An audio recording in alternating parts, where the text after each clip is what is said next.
Just burning around, and here we are. I think we are live. Hello, everyone. Welcome. If you're tuning in on the replay, let me know in the comments. Give me a hashtag replay, and hello to everyone who's hopping on live at this point in time. I have the absolute pleasure today of speaking to Paul Wilson. Paul is the over there, the go-to mindset coach for ambitious business owners. Paul has dedicated the last 29 years to helping people either as the emergency response manager at the Channel Tunnel and the Mindset Maestro for business owners. Paul has turned his lifelong interest in the mind and human behavior into his new career, helping people remove unwanted mental baggage and step out of their own way, which sounds probably highly necessary for many business owners. Paul, thank you so much for joining me today. My pleasure, and absolutely right. Yeah, I think every problem that we have kind of stems from in here in some way, shape, or form. Absolutely. Yeah, definitely. So what are those kind of top pieces of baggage that you see people experience when they're running a business? Oh God, how much time have we got? I mean, let's go for example. Paul, so you can go. My favorite, I call it the devil's triangle. So you've got, you imagine a triangle all scary with a picture of the devil behind, and lots of flames and stuff. And then down one side, you've got procrastination. Down the other side, you've got perfectionism. And across the bottom, you've got paralysis. A better word for paralysis is overwhelm. But then my devil's triangle wouldn't be that scary. It would say pop. So I go for PPP. It's much more appropriate. And for me, inside that triangle, you've got things like fear of failure, fear of success, fear of being criticized, fear of sticking your head above the parapet, not wanting to go live, feeling that you're not worthy, that you don't deserve it. And all of this, to me, are symptoms of imposter syndrome. This is feeling like a fake, this feeling that you shouldn't be doing what you're doing because you don't have enough knowledge, experience, expertise, and all this kind of stuff. And to me, this is a disconnect. It's a disconnect between your knowledge, your experience, your skills, your expertise, and the thing that you want to do. Yeah, completely. That devil's triangle is the wedge that separates those two things. So why do you think that we have that in the first place? Is it just human nature? What is the reason that we have all these kind of thoughts messing around in our head and essentially messing up what we believe that we want to achieve? That's a really good question, and I think the first thing we need to get clear is our brains have one single function, and that is to ensure our survival so that we can procreate the species and help our kids procreate the species so that we go on and on and on and on and on. And the biggest challenge that we have is that our society has advanced far quicker than we have as people, because we still have the fight, flight, or fear response, and our brains still believe that there are saber-toothed tigers and mammoths and tribes of warring warriors around every corner. Now, for most of that, that's not true. But if you have a really bad meeting with your boss that terrifies you, your brain goes, "Ooh, should I fight? Should I freeze, or should I run away?" And we do one of those three things. I mean, we've all had that meeting with a boss where we've really gone to loggerheads with them. We kind of fought for our corner, or we've gone, "Oh, I'm really sorry, boss, I didn't mean it," and we kind of run away, or we're frozen, like a rabbit in the headlights kind of thing. And our brain goes, "Oh my God, that was so awful. That was so terrible. I don't want that to happen again because that put us at risk."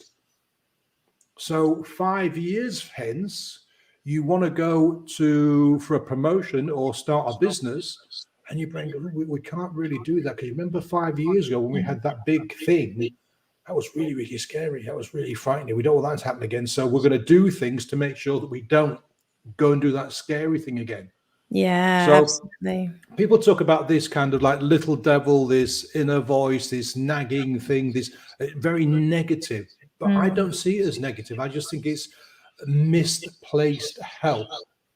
Nice. That's the biggest issue we have. And that's the thing that we don't recognize. Our brain is trying to protect us.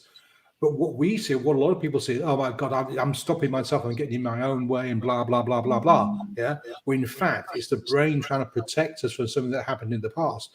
And most of us do have that, especially in modern times. I'm sure that if we went backwards a few hundred, a few thousand years, it would be less of an issue because we were much more into survival mode. So we still had fight, flight, or freeze, but it was highwaymen and disease and famine and that kind of thing, much more practical, real world issues. Whereas today, our real world issues are kind of almost fictitious in a sense. Yes, we did have that horrible meeting, but just because we had a horrible meeting back then doesn't mean to say we're going to have a horrible scenario in the future. Yeah, it's almost that kind of what people say, that hashtag first world problems stuff, isn't it? That actually we're not running away from saber-toothed tigers anymore, but we've in our brains, in our minds, we've kind of almost created that situation when we think about going live or we think about putting a proposal in to somebody. Yeah, let me give you an example which really kind of sets this in concrete. Back in about 2001, 2002, I was working in health and safety. And my boss came along to me one day and said, Paul, here's a stack of information, turn it into a presentation that you're going to give to your peers, your directors, and your colleagues in 2 weeks' time. Now, at the time, I was a bit of an idiot. I was quite a lot of an idiot, to be honest with you. And so I did no preparation. I just looked at this, thought, oh shit, that's too much work. I'm just not going to be bothered. And so I kind of skim read it. And I made, for those of you that do presentations on a regular basis, this is going to make you cringe. I did every single thing wrong in the book when it comes to presentations. I did a PowerPoint presentation with about 1 million slides. Each slide had War and Peace written on it, and I didn't know my material. I didn't practice, didn't do anything. So the day comes along, there's about 30 people crammed into a room built for 12. And I do this, classic, turn my back to the audience, pointing at the slides, reading from the slides. Now, when I get nervous, I perspire really, really heavily. And I was wearing this pale green short sleeve shirt, with literally in about 5 minutes, it was black. You would have guessed that I would have just walked out of the shower. My hair was dripping, my face was dripping sweat. This thing was black, and I was shaking, I was mumbling, I was stumbling my words. It was awful. And the worst thing was the people in the audience were such lovely people that they kind of pretended that this wasn't happening. After about 10 minutes, my boss came up and said, Paul, I'll take over. I went, thank God for that. And listen, I'm not, I need to say this. I literally ran out of that room. I ran into the gents' bathroom and I cried. Oh, bless. I bawled my eyes out. I felt about this big. It was the worst thing that I felt so tiny, so stupid, so idiotic, so crap, and all the rest of it. Yeah, and I just felt, and I could remember myself saying, I never, ever, ever want to put myself through that again. And my mind was going, Jesus Christ, that was a saber-toothed tiger event. And it built all this baggage. And over the next 6 or 7 years, I didn't go for promotions. I didn't go for other jobs. I didn't stand up in meetings. I didn't put myself forward in any way, shape, or form. It hampered my career 100-fold because of that memory of that scenario, that thing that happened. And it's only because one guy that I was working with, we had this major event about 8 years later, and I was heavily involved in it, and I got heavily involved in the kind of the debrief and all that kind of stuff. And somebody came up to me and said, Paul, we've got this big meeting coming up in town in a couple of weeks' time. We want you to represent your company and present your side of the event. And I went, no, thank you, can't make it. I didn't even know when it was. I just said, no, thank you, can't make it. For the next however long it needs to be, so I don't have to well, this is what I've been doing since this thing had happened. I just wouldn't put myself forward. I avoided every possible chance of me having to stand up and be in front of people. Anyway, long story short, this guy goes to my boss, says, we really want Paul to represent your company. My boss said, Paul, you've got to do it. And so now I'm in the fight, flight, or freeze mode. My brain goes, what do we do? Well, we can't run away because we're told we've got to do it. We can't freeze because guess what happened last time? So we'll fight. And this, when I say fight, I'm not talking about putting my fists up and fighting the guy. I'm talking about figuring out what I need to do to make this work. So I went on a course about how to do presentations. I learned about PowerPoint, about you don't put words on slides, you few slides. So I had about 20 slides of many old photographs with just a few keywords here and there. I practiced in the mirror. At the time I was married with kids, and so my kids thought I'd gone bonkers because every time they came home, I was stood in front of a mirror, kind of talking to myself and all the rest of it. The bizarre thing is this: the day comes and I'm on after lunch. And for those who've done presentations live, you know that the slot after lunch is the dead person slot. Everybody's snoozing. Yeah. They've overdone the carbs. It's like, you know, and so you've got to try and G them up. So they call my name. I walk to the stage. They mic me up. And then something really bizarre happens. As soon as my foot hits the stage, something goes on in my brain. And it's like, bang. And I get on there and I just do this. And I'm loving it. I'm really enjoying the presentation. I'm really getting involved with it because I know the stuff inside out and back to front. There's no fear. There's no apprehension. I'm really, really enjoying it. I get a round of applause, about 300-400 people. They're all kind of senior people. I get lots of questions asked. There's lots of banter backwards and forwards. And off the back of that, I got invited to 3 or 4 other similar meetings to kind of repeat what I just talked about. And I fell in love with presenting and being on stage and doing what we're doing now. And without that event that took place in 2000, whenever it was, 8 years after 2001, I wouldn't be sitting here now because I'd still be avoiding putting myself out there. And that's a really, really good example of a bad event creating baggage, the mind of creating baggage around it so that we don't have to repeat it. Yeah, it cost me dearly until a situation arose where I had to fight, flight, or freeze again. So when we're in a situation where we feel exactly the things that you felt in that first presentation and after that first presentation, I guess the question is, how do we avoid that feeling in the first place? But when we're then put in a situation that these thoughts come up and these worries come up and these panics come up, is it a case of the preparation part of it and kind of knuckling down on that like you did? Or are there some things that we can do so that actually we can get over these issues that we have of overwhelm, procrastination, perfectionism, fear of failure, all those things that kind of come into play for us? Okay. There are several things we can do. First of all, think, fight, flight, or freeze. If you absolutely have to do this thing, then put yourself into fight mode. And when I talk about fight mode, think about, you're going up against, you're a boxer or a mixed martial artist, an MMA fighter, and you've got to go in the ring against somebody who's at the top of their game. Are you going to sit there for 6 months and eat pizza and drink loads of beer and watch a TV for 6 months? Or are you going to get your backside in the gym, work out, get some experts in, eat right, look after yourself, and watch videos of this person's other previous fights? You're going to do everything you can so that when you get in that ring, you are as well prepared as you possibly can be to have that particular fight. This is what we need to do. So, for example, if you're really, really scared of doing a presentation and your boss has said, Annette, you've got to do this presentation next Wednesday at 3:00, then you do what you need to do. You learn about how to do presentations. You learn the material inside out and back to front. You stand up in the front of a mirror until you're sick of the sight of yourself, and you practice doing the presentation.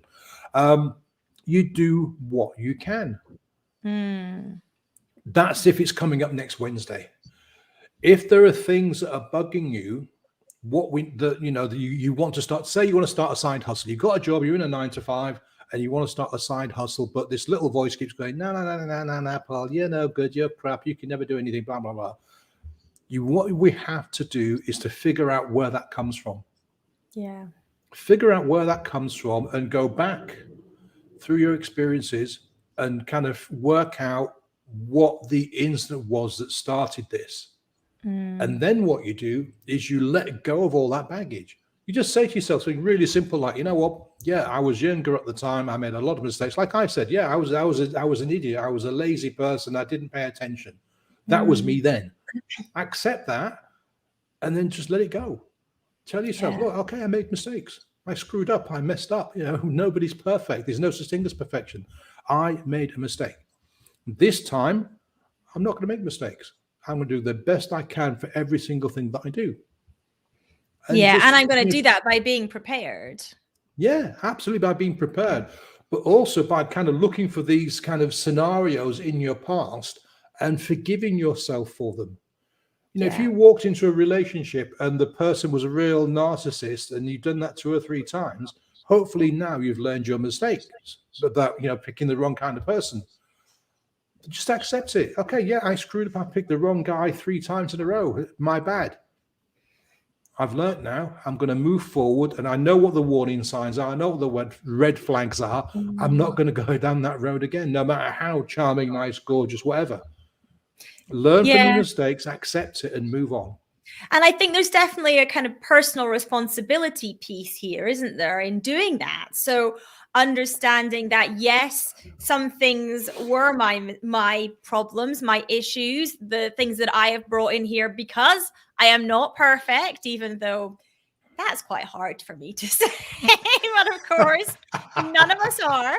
And it's understanding that actually that is the situation, and therefore we need to take personal responsibility for what's happened in the past to us and understand that that doesn't define our future. Yeah, there's something really important in what you said there, Annette. We must take responsibility for every single decision we have ever made. I'll say that again. We must take responsibility for every single decision we've ever made. We cannot blame the government. Well, you can blame whoever you like. You can blame the government. You can blame the environment. You can blame the economy. You can blame your ex-husband, ex-boyfriend, ex-girlfriend, ex-whatever. Yeah, you can blame whoever you'd like. But when it comes down to it, there's only one person that's got you to where you are today. And that's the person you see in the mirror. And if you don't like where you are, accept it. Look, okay, I've screwed my life up until now. I'm not in a good place and things aren't where I want them to be. So put your hand up and go, yeah, that's me. Now, don't feel upset or guilty or pissed off or any other. You can do for a minute. Have a pity party for a couple of minutes and then say, right, okay, line in the sand, to use a cliche. This is it. No more. I'm going to move forward. I'm going to change things. I am going to accept responsibility. I'm going to make better decisions. And once you do that, your life will get a whole lot better, whether that's personal life or business life. Absolutely. Yeah. And that's the good news, isn't it? That actually, it might be horrendous in the past, but the good news is from today, from right now, from right this minute, you have the ability to change the future. Absolutely. Now, you still may make bad decisions, but at least you understand that it was a bad decision. And hopefully what you'll do is you'll start taking time to kind of take a step back before you make the next decision and have a bit more thought before we go, yes, I'll do that. Or yes, they're wonderful. We'll have a bit more time to kind of reflect and analyze and review before we step into the next decision. Because the challenge that a lot of us face is that we make life-changing decisions on the spur of a moment. Let me ask you a question, Annette. Do you own your own house? Yes. Right. Before you bought that house, before you signed on the dotted line, how much time do you think you spent actually looking at the house before you decided to put an offer in? Oh, for us, it was the tiniest amount of time because we actually bought between lockdowns. So we were buying in that situation where basically the houses came up and they went within a day of them being put on the market. So we actually probably spent, I don't even know if it was 10 minutes deciding to buy that house. Right. Okay. So life-changing decision in the blink of an eye, in 10 minutes. Yeah. And the challenge that we face is that, okay, you've been lucky. I'm sure you love your house, nice environment, all the rest of it. We're Okay. happy with it. We're good. But so many people make decisions, important decisions like that, and it's the wrong decision. They see a guy in a pub and they, oh my God, he's gorgeous. I love him. Bang. And that's it. And the guy turns out to be a real dick. And then for whatever reason, rather than just cutting the cord and letting go, oh, no, it must be my fault. It must be me. I must be doing something wrong. He's so angry because I must have upset him. Yeah. And we don't look at the decision in the light of day. And then we start looking for reasons why this isn't working right now. And sometimes we put too much blame on ourselves. Yeah. So what I'm saying is, yes, you can make the future better right now, but you have to make better decisions, and better decisions comes from taking the time to make that decision. Now, I understand, the housing market, houses come and go really quickly in certain circumstances, but I guarantee you, Annette, that if you weren't buying in between lockdowns, you'd have taken a bit more time than 10 minutes. Yeah. We would have done, definitely. Absolutely. And if you think about your husband, when you met him, I bet you any man you like, you took more than 10 minutes aside before you're going to marry him, yeah? Yes. Yeah. A few years Absolutely. before I decided to marry him. But a lot of people don't. Yeah. A lot of people don't take the time to think about things. I'm going to start this business. I'm going to quit my job because I've had a row with the boss. I'm walking out, and that's it. They have a row with the boss. They walk out. They clear the desk, and they're out. And it's, oh shit, what do I do now?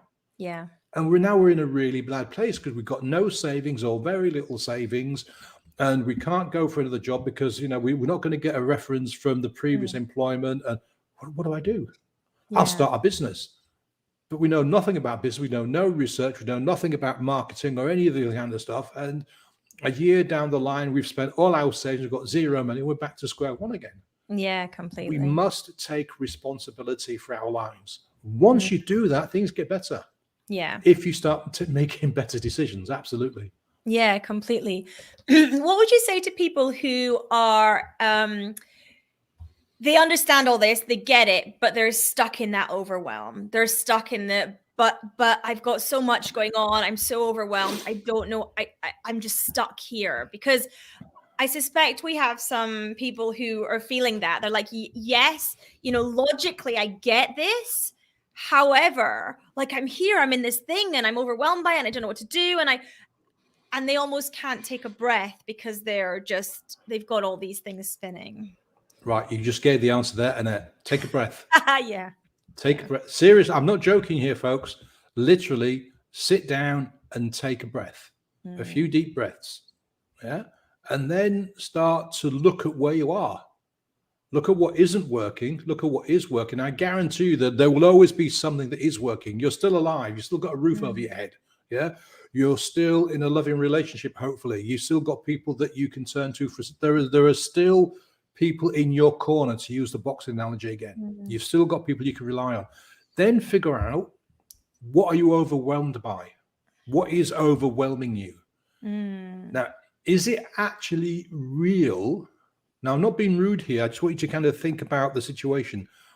Are all these things you're overwhelmed by actually real, or are you making things up subconsciously? For example, oh my God, I don't know what to do. I've got this, and that. Are all those thises stuff that needs to be done right now? And by you. And by me, yeah. So the likelihood is no, they don't have to be done right now. I mean, the classic example is sit down and make a list of all the stuff you're overwhelmed by. That's what I do. Go, urgent, important, and so on. Yeah. But be honest. Urgent means it has to be done today or the world will end. Yeah. Important means it's got to be done in the next couple of weeks, and so on. And then you'll have a list of, okay, I've got 10 things that are really urgent. Paul, now what do I do? Okay, if they're really urgent, pick one of them. Yeah. And get it sorted out. Just one, not 10. The other 9 can wait. Pick one and get it sorted out. If that means writing a letter or making a phone call or whatever, do it. And then once that's done, move on to the next one. And even if you can't do all 10 urgent things in one day, doesn't matter. You've done 1 or 2 or 3 of them. And then once you've got all the urgent things out of the way, start looking at your important list and keep breathing. Yeah. Shallow breathing causes stress, causes tension, causes worry, causes anxiety. Take time out from social media. If you have to be on social media for work, then go on there for work. Yes. Don't scroll, because too many people say, I've got to be on social media for work. Okay, how much actual work did you do? 10 minutes. How long were you on social media for? 4 hours. Right. You go on with the intention of working and you end up in that doom scroll.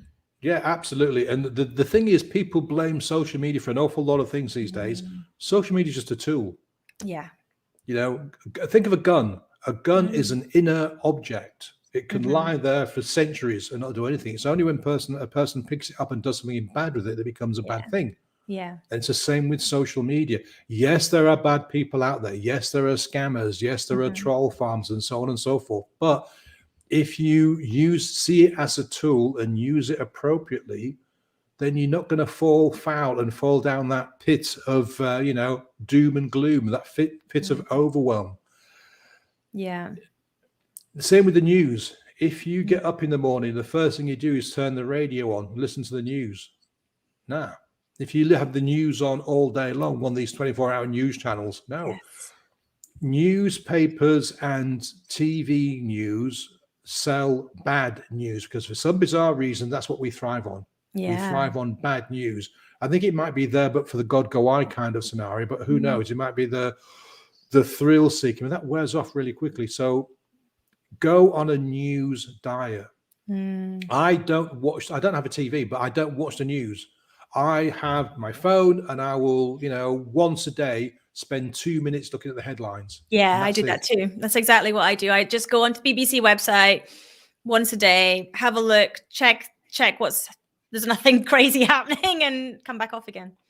Yeah, well, the thing is, there's always a scandal. Yeah. Somebody's died.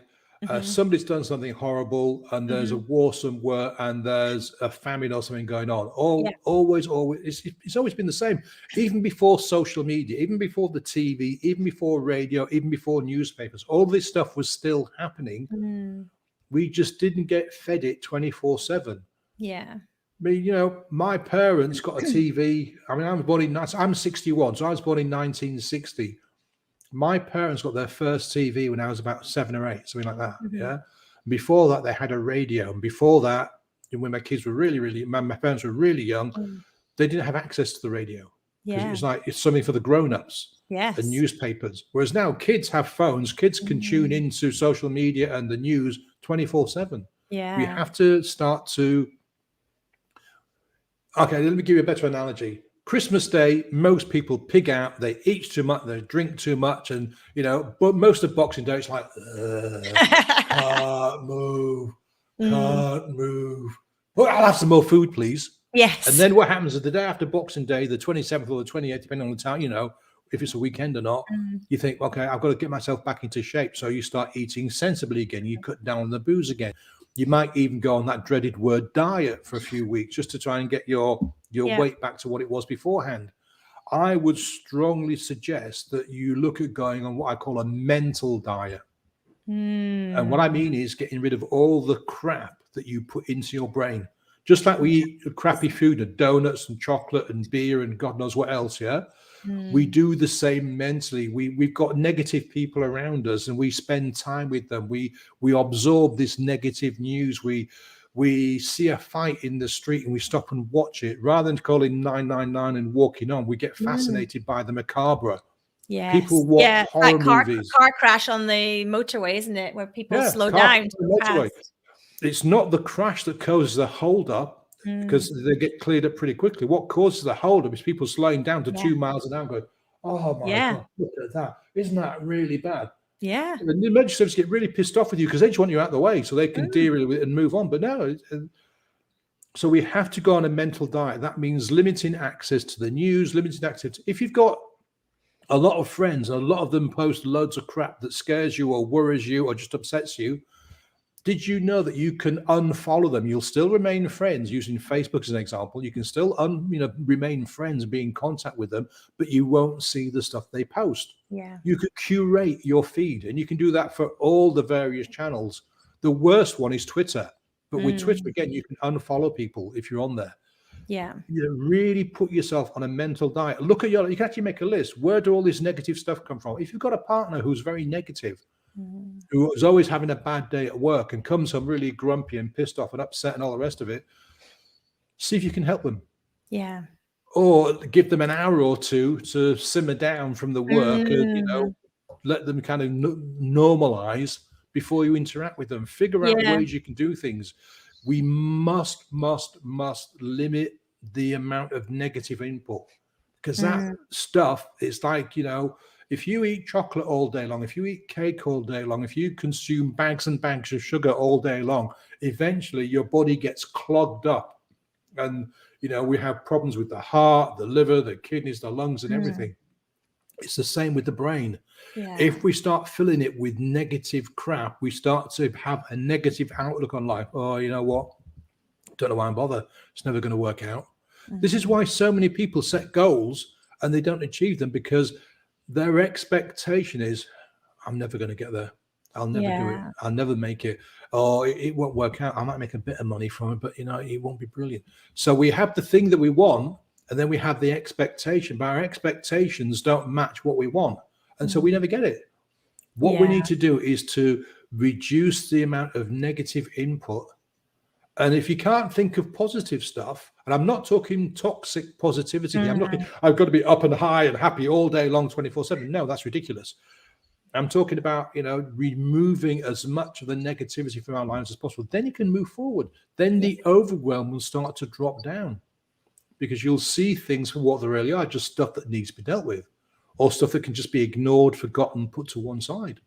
Yeah. This, because overwhelm a lot of the time is looking at everything and think, oh my God, I've got to do it all. Well, you don't. Nobody says you have to. Yeah. I write this often on my social media. We have one life. It's not a buy one, get one free. It's not a 7-day trial. It's not, like try it now for 30 days and pay later. Don't need your credit card. It's not that. This is it. This is it. And if you're miserable, if you're upset, if you're pissed off, if you're overwhelmed, just ask yourself this. Do I really want to spend the next 10, 20, 30, 40, 50 years feeling this way? Or do I really want to get, more bang for my bucks? It's a choice.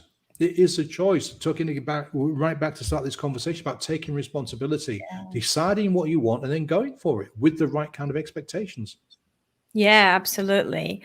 And like you say, even if those negative messages are coming from family, friends, working out a way to actually dampen those down a little bit. Somebody once recommended to me actually that if somebody in your household is coming in from a job that they're very stressed about and they're kind of, they're very negative about, is to give them what they call transition time when they come into the household, whether that be that person, goes for a run for half an hour before they interact with the household, or whether they go and sit in a bath for 10 minutes or whatever it is, something that helps transition them from the stresses of their day into basically becoming a functioning member of the household and the family, so that they don't pool all that stuff and kind of, for want of a better word, vomit it onto the rest of the family. No, that's such an important point. There's a story that I tell. There's a medical conference, one of these things that all the doctors go to once a year or every couple of years, something like that. And it's really busy, and there's this one space left to this next to this really, really old looking guy. And it's a young doctor, just qualified a couple of years, and he goes and sits next to this really old doctor who's probably in his 70s or 80s. And in the break, they start chatting, and the young guy talks to the older doctor, and I've been in practice for 50, 60 years, and the young guy, you look amazing. Most of the doctors of your kind of age have either retired by now, or they're kind of really hunched over and really no. He says, how do you find it? And the young doctor goes, I find it really, really stressful. I come home and I don't want to be with the kids. I don't want to be the wife. I'm really angry, really depressive, really, and I'm drinking too much and I'm putting on weight. I don't know what to do. And the old doctor goes, have you got room downstairs in your house for a shower? And the doctor looks at him and goes, what? No, just answer the question. Do you have room downstairs by your front door to put for a little shower in? And the young doctor goes, yeah, I could do. So, okay, have a shower installed downstairs. And this is what you do. Every single night you come home from work, don't say hi to anybody. Don't pat the dog. Don't say hi to kids.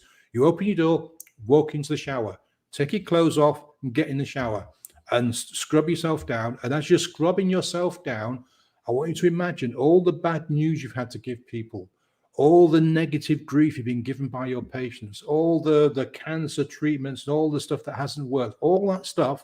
I want you to imagine it washing away down the plug hole. Yeah, all the negativity you've had to absorb in a day. Imagine it just, and literally picture this happening, the soap and the water going down the plug hole. That's the stuff you've had to deal with. Then get dressed in fresh clothes and go and be with your family.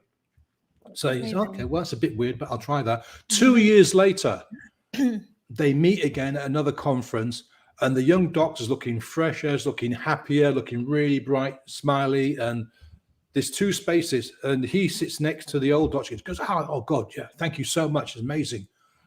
Another doctor, young doctor, comes in, and she looks at these 2 guys. She goes, oh my God, how do you do it? And the young guy introduces this other doctor to the senior doctor. This is what we need to do. If you're in a relationship with someone that you love deeply and they are still able to listen to you, then what you just said, Annette, is get them to come home and physically take a shower. If they can't take a shower, get them to grab the dog and take the dog for a walk, or get them to go out for a walk, or get out on the bike, or go and do something where they can picture the day at work washing away, so they come back fresh. And it actually works. Our imagination is so powerful. It's an amazing, if you think about it, everything, this microphone, the internet, StreamYard, the clothes you're wearing, the glasses we're both wearing, the lights in the rooms, every single thing, the chairs we're sitting on, everything started off as an idea in somebody's mind, a piece of a figment of somebody's imagination. And then they got a pen and a bit of paper, and they drew a picture, and they came up with an idea. And don't forget, like I said, I was born in 1960. The internet wasn't even a figment of somebody's imagination back in 1960. Computers were still the size of rooms. And then for a long time after that, they were still the size of rooms. I mean, there's the old cliche about the MD of one of the big firms. I can't remember which one it is now. It might be Hewlett Packard, for example. And somebody said to him, "Do you think personal computers will take off?" He said, No. Who the hell is going to want a personal computer in their own home? Who wants that in their house? Who wants that in their house? And this is a true story. He could not imagine people, the uses for personal computers. And now we have things significantly more powerful than that in the palms of our hands. Oh God, I mean, again, another cliche, but this has more power in it than the entire computing capacity they used to send people to the moon. Yeah, it's insane. That is scary. Yeah, and what do? We look at pictures of cats and read bad news stories on them for the most part. Yeah, so yeah, it's about taking responsibility, and it's about detoxing yourself. And look, this is a really hard thing to say, but if you're with someone who is a toxic person in the sense that they're just pouring out negativity all the time, then I hate to say it, but if they're not prepared to listen, you've got to distance yourself from them, whether that's family members, friends, and even if it's your significant other. If they are, a Debbie Downer or a Dan depressed, kind of thing,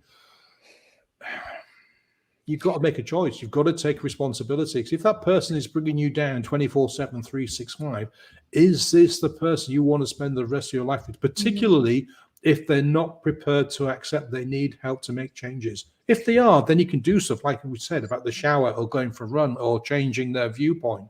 But if they're not, family members you can avoid. Yes. Now, if you've got an uncle or a mum or a dad or a brother or sister that are just real pains in the backside, you see them once at Christmas, and even then you limit the amount of time you spend with them. But if it's a work colleague, again, you can do what you need to do to spend the minimum amount of time with them. But if it's a significant other, then you've got to make a choice. Yeah, and do you want to be miserable? Sorry, carry on. No, sorry, guys. Okay, I'm done. I was just going to say, I think people also need to think, do you have anyone that works for you that is that type of person as well? So if you're running a business and you have some people that are working for you that are in this position, then what can you do to support them? Or do you need to transition them out of the business because they're pulling others down with them? Absolutely. Everybody has the shop steward, the kind of person that doesn't want to do any work and wants to pull everybody down around them. It's not a good, same as the person that wants to be positive 24/7, 365. There are 2 extremes. We all have good days. We all have bad days. What we want are people that have more good days than bad. And this is what we need to be kind of screening for when we interview people. And again, the problem we have is when we interview people, especially if you're a small business, you might spend half an hour with that person before you pick them. Perhaps less. Maybe even less. Yeah. What you need to do is you need to have a process whereby you say, look, we've got a 3-month review or a 1-month review or a 2-week review, whatever it is you can handle, where you look at that person, because nobody can be on their best behavior for a month. Yeah. The real traits are going to sneak out. And then you've got to be really kind of bossy with yourself and say, you know what, Paul, this person just isn't a good fit. I'm going to have to let them go after 3 months. Yeah, and that can be really difficult as well, because you've trained them and they've kind of met everyone, and for something that might seem as simple as a slightly negative attitude, you might think, gosh, is it worth going through that hiring process again? But actually, this is the kind of thing that seeps throughout your organization. I hate to use this word, but it's like negativity is like a virus. Yeah. No, I'll tell you what, it's like mold. If you get a barrel of apples, and you get an apple with one tiny little bit of mold in it, and you place it on the top very gently on top of that barrel of apples, within a few weeks, every single apple in that barrel will be spoiled. Yeah. And it's the same with negativity. You know, you let negativity seep in, and before you know it, it's everywhere. And yes, it's a difficult thing to do. Yes, it's hard to let people go. Yes, you think, oh my God, I've spent 2 weeks, 3 weeks, whatever with this person. So what we need to think about is, is there a better way for me to screen people? Yeah. Can we identify it at the very beginning? Yeah. Can I interview them and then bring them in for a couple of days to see how they get on with people, just to give me an idea? And if you've got the slightest doubt, then you say, look, I'm really sorry, it's not going to work out for us. Yeah. Even if they are the hardest worker on the planet, if they are always, my cup is always half empty kind of thing, then you don't want that person working with us. It's not healthy, is the best way to say it. It's like those people that are martyrs to the cause, and they will come to work despite the fact that they are on death's door. They've got the flu. Yeah. And, it's okay. I'll manage. I'll be okay. It's all right. It's okay. I'll be fine. I'll just sit by my computer. They've been in the office 2 minutes. Now they've infected everybody. Yeah, exactly. Yeah. And so everybody's going to go off sick with the flu. But no, it's okay. I'm a martyr to the cause. You don't want either kind of extreme. Yeah. This is the thing. It's not easy. I get it. This is why people spend a fortune on HR. Because, good HR people can pick out this. Because when they're picking out people for jobs, it's not whether they can do the job. Because that can be trained. Yeah, that can be trained, and they can suss that out in 5 minutes whether the person can do the job or not. That's not what they're after. Good HR people are out after that thing. Are they going to contribute to the business? Are they going to add? Are they going to bring more than they take? And particularly, we're talking about kind of attitude. Yeah. Are they kind of like a can do, or it's impossible? And that's the thing. When we're all the same, we are all the same. Whether you're working for yourself, whether you've got 1, 2, 10, or 100 employees, whether you're in a house full of friends and family, or there's just you, we have to decide how we want to live our lives. Yeah. Who we want to be with, who we don't want to be with. And part of that is taking responsibility, like we mentioned, for our lives and for our position and therefore for our future. Yeah, everything. We have to take responsibility for every single decision we make. And that goes, right down to, I hired this person. This person's a real pain in the arse, and I need to get rid of them. And that's the thing. You need to take responsibility. Okay, I made a bad decision. I hired Paul. He's not a good fit. So I need to sit down with Paul, see if I can make him a good fit, or actually there's nothing I can do to make him a good fit. I've got to let him go. Yeah.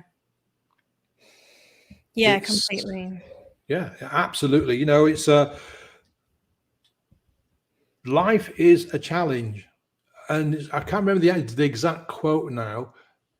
I think it's something like, life doesn't get easier, you get stronger.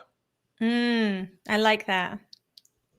And it's true because, from day one through to the day you die, we face challenges. It's not like, okay, my life is perfect now. It's really flowing.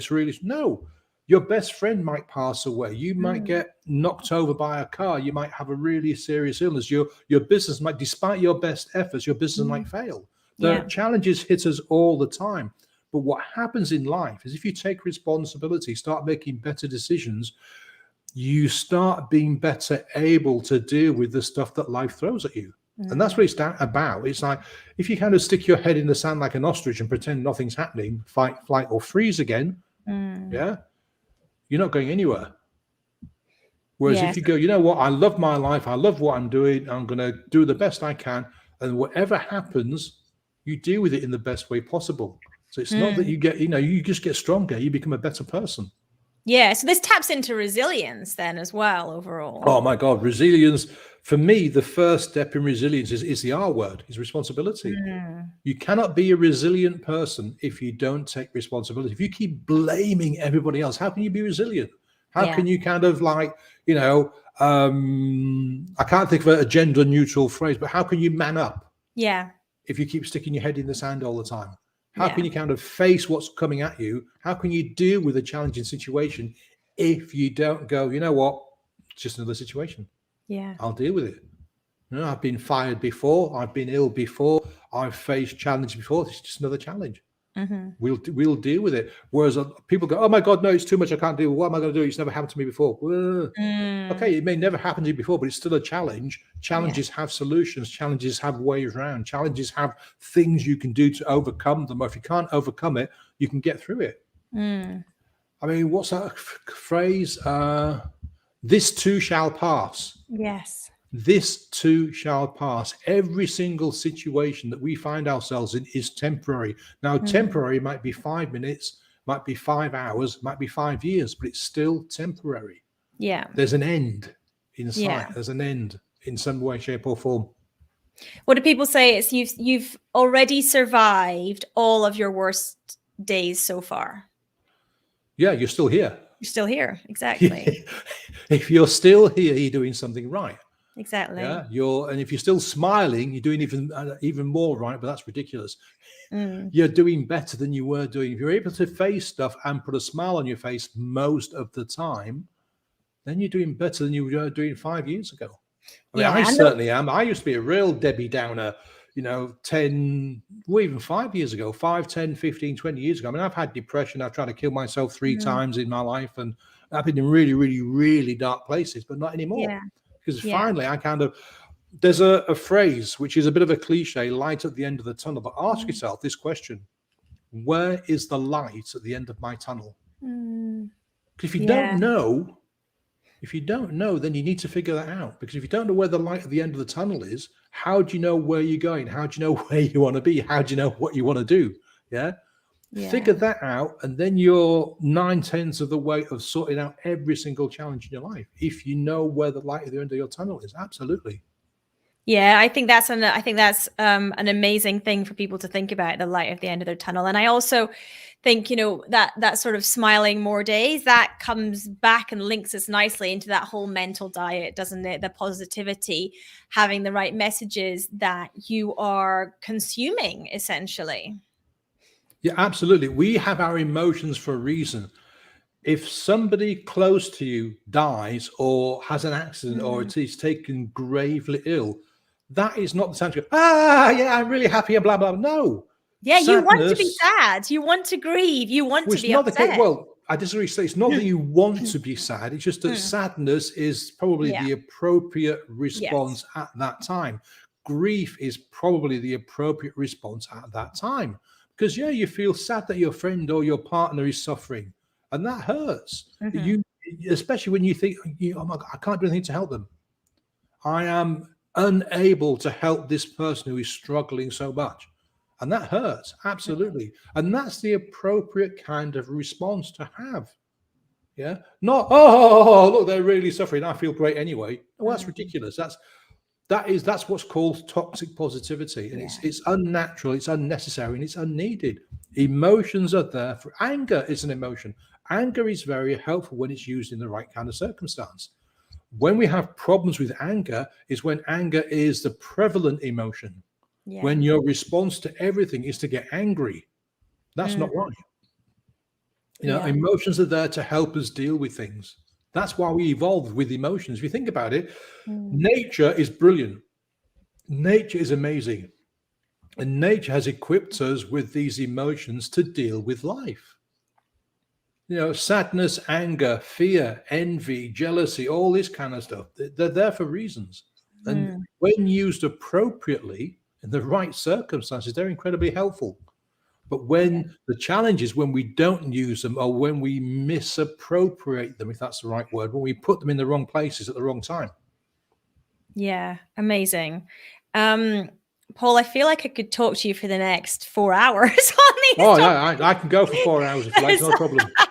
Because it truly fascinating. I think that I'm sure our watchers and our listeners, when we put this onto the podcast, will have had huge amounts of value from listening to this. I'm certainly going to review my mental diet. I think it's probably something that's important to review regularly in our lives, because it does have an impact on us as humans, on us as business owners, on us as spouses and partners and wives and husbands and friends and daughters and sons and aunts and uncles and all the things in all the areas. So I think that's incredibly, incredibly important as well. Paul, tell our listeners and watchers where people can find out more about you, how they can connect with you. Everywhere. I am omnipotent. Facebook, LinkedIn, Instagram, Twitter, Paul Wilson Coaching or Paul Wilson Coach, some kind of variation of that. I'm sure you have show notes, and we can we'll pop all the links in there. Yeah, we will. We'll pop all the links in the show notes so people can connect with you and whatnot. But thank you so much again for coming on, Paul. I highly appreciate your time. And as I say, this has been incredible. I have loved this conversation, and I'm sure our listeners will as well. Thank you, Annette. It's been a pleasure. Really enjoyed myself today. Amazing.